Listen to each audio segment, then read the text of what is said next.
हर साल चैत्र मास की नवमी को देश भर में धूमधाम से मनाई जाती है रामनवमी।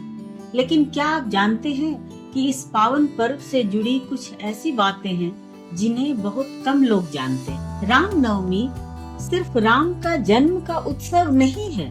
उत्तर भारत में रामनवमी को भगवान राम के जन्मदिन के रूप में मनाया जाता है, लेकिन कुछ दक्षिण भारतीय परंपराओं में यह राम और सीता के विवाह का दिन भी माना जाता है। रामनवमी पर अयोध्या नगरी में खास भव्यता होती है।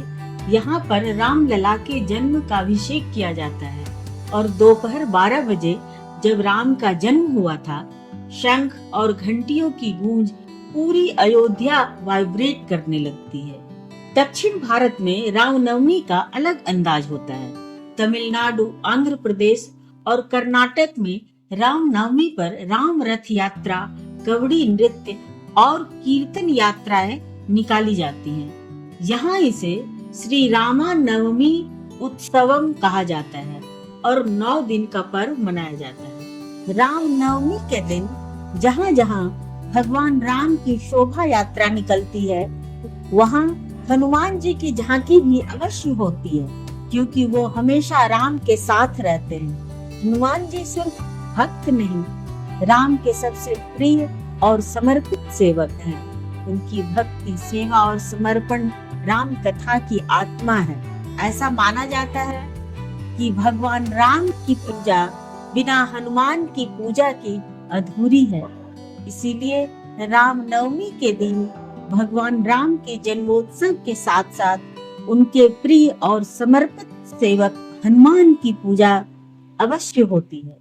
रामनवमी नवरात्रि के 9वें दिन आती है।